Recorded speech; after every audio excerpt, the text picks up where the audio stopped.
My name is Jennifer Ndukwe, and today I have with me Melanie Griffith, who is a para-athlete and also a former student of Trinity College. Melanie, please, would you start by telling us a bit about yourself?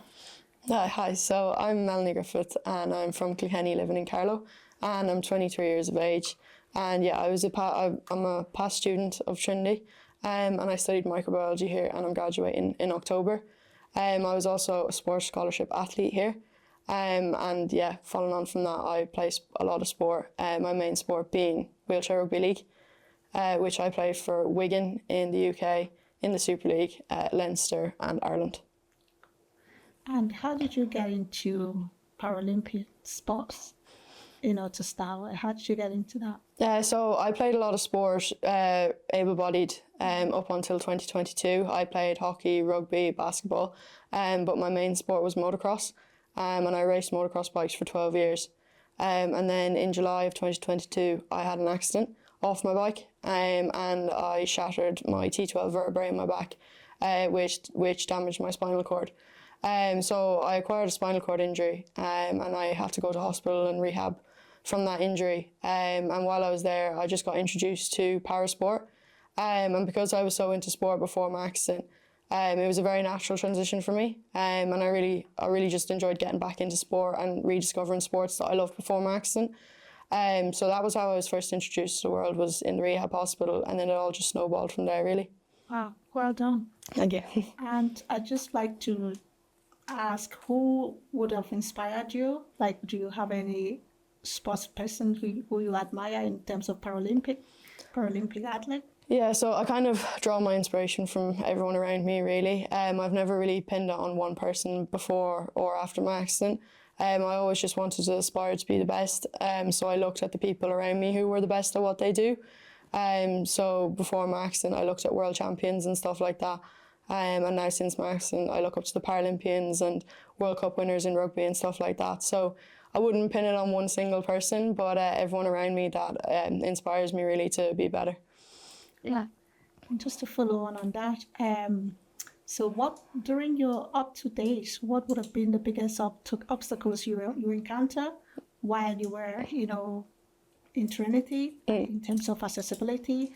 How did that make you feel? And again, and how did you overcome that?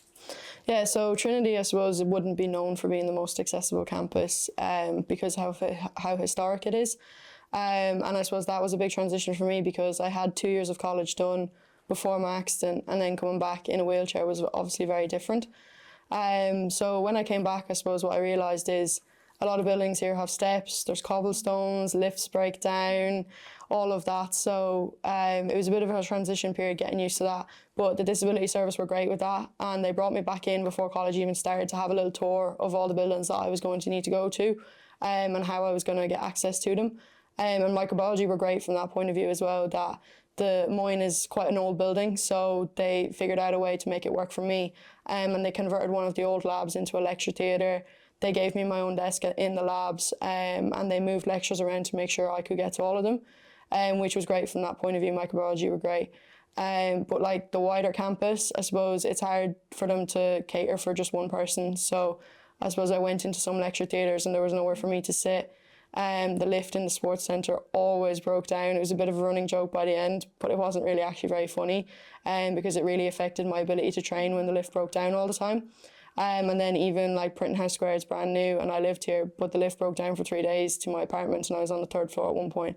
So there are major barriers when these things happen because it completely affects my timing and my day-to-day life. And when the lifts break down, I have to ask someone to bring me to a different entrance and stuff like that. So the timing completely changes and you're trying to pre-plan a lot of things instead of just being able to show up. So I suppose it just affected how I plan things and always being ready to expect the unexpected and stuff that I can't just take for granted that I can just go everywhere. That must be really frustrating for you at that time. You get used to it. I suppose like last year I done a library tour with Jennifer and we were going around and she was like, how do you not get so frustrated with everything? Like we'd only got to like the 2nd library and I was like, well, I can't let it frustrate me because I'll get nothing done if I just spent my whole time complaining about it. But I suppose what I can do is do interviews like this, talk to people and try have change happen. Like the paths being put in front square was because of Jack Kavanagh, because that used to just be all cobblestones, and nobody likes the cobblestones, let alone people in wheelchairs. So I suppose just always hoping for change and acting on it, trying to make it happen. Wow, this shows great determination and great strength you have in you to keep going. Thank you. No, well done. And then going on from there, would you have said that, for people with disability, that sports have become more accessible or inclusive, in the last few years? I think it's hard for me to tell because I've only been in the world 3 years, and it's probably taken a lot of steps forward since what was a long time ago. But I suppose there's still obstacles to being completely inclusive, such as the funding of disability sport is not great. Participation, there's only so many disabled people out there to take part in the sport. But from the fully inclusive point of view, it depends on the governing body in Ireland. Some of the governing bodies are a lot more inclusive than others. And some of them who it's their job to be inclusive don't do a great job at it sometimes, and put a lot of barriers in place to people who just want to participate in the sport. But yeah, I'd say some of the biggest obstacles are funding. Sport Ireland does its best to help us out, but I think there just needs to be a lot more funding put into disability sport. At the end of the day, a lot of the time we have to play indoor compared to being able to, like, for example, in my rugby, we can't just show up at a rugby pitch. We have to play indoor, and playing indoor costs money. And if we don't have the funding in our very small budgets, it limits the amount of times we can train. We also don't normally have fixed areas to train in compared to having a performance centre and stuff like that. So that would be a big obstacle from from a governing body point of view, but also from a personal point of view. Travelling to all these venues, and also our equipment, like sports wheelchairs, cost about €7,000. So when you first enter the world, if you need a new sports chair, if you don't have €7,000 sitting around, it can be very hard to get one. There's not many second-hand ones around, and they're custom made for you. So even if there is a second one around, it doesn't mean it's going to suit you. So yeah, there are some obstacles like that.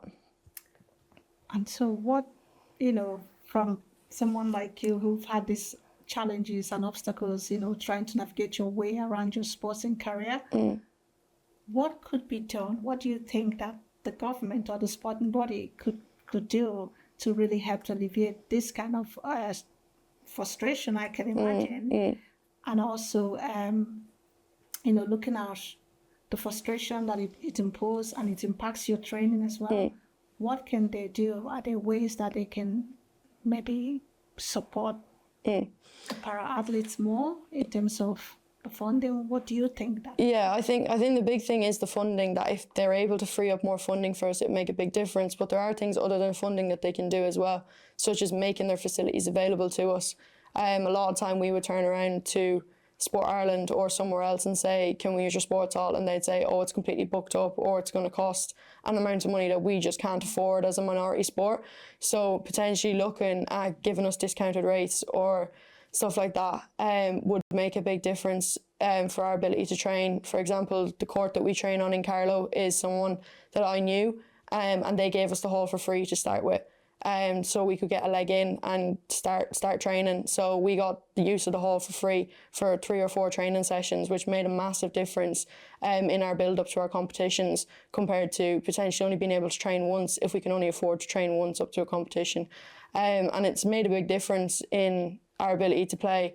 We've went up to 3rd in the world with the Irish team for Wheelchair Rugby League, compared to, like, we've shot up in the rankings, and I think that's a lot to do with being able to train.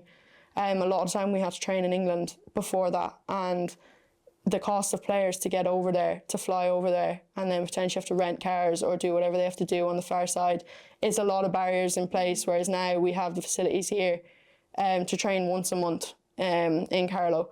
But again, we have a World Cup, we've qualified for the World Cup, we have that next year, we're going to need more than that again.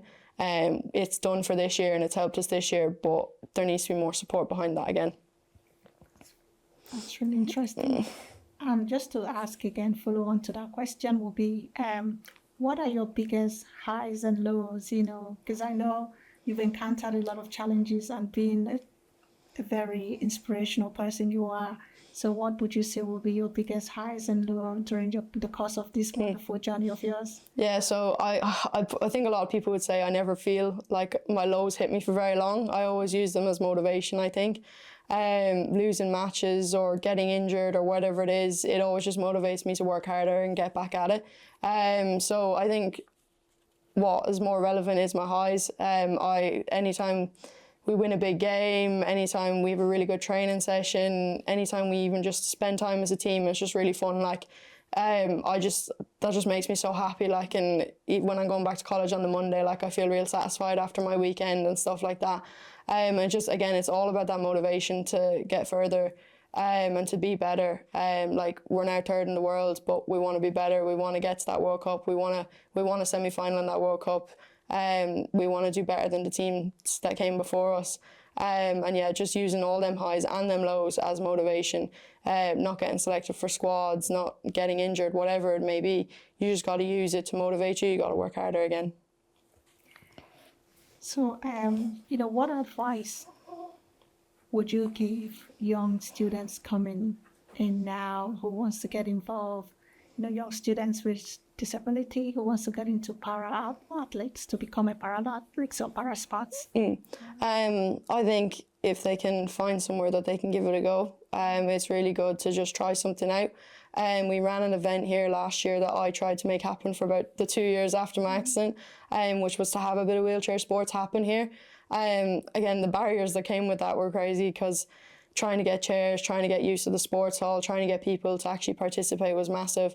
So eventually I made it happen at the end of last year, where I rounded up 10 sports chairs, had them in the sports hall and got people into them. Most of them were able-bodied athletes who were friends of mine from the rugby team or basketball team, or staff who worked in disability service.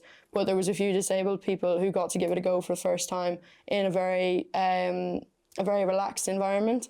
And they all said they absolutely loved it. And it would be something that would be great to have in a university to offer on a more regular basis than a one-off event that's the first time it's ever happened in the university. So it would be something that I'd be interested in working with Trinity on, that if they could provide something like that, because when you go out into the world of parasport, it can get very competitive very quickly.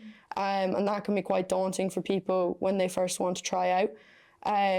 So if you want to go play basketball in Ireland, you're going to have to join a team, and that team is probably preparing to play in the league.